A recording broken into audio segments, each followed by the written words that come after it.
经济方面和心理方面都是一直都被这个病折磨着，就是全家人都在跟着那个压力特别大，现在全家人都过不好日子。我还是想自己能干点啥，然后减轻一下家人的负担，不能太自私，光为自己。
其实我觉得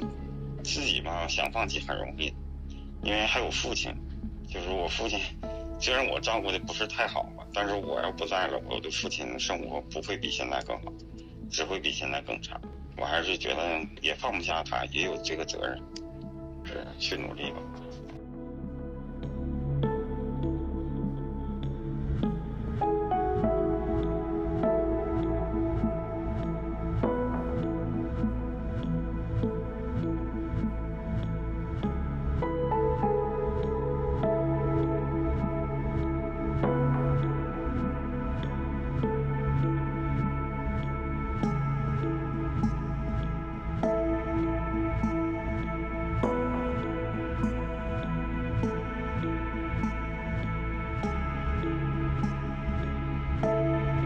最主要我是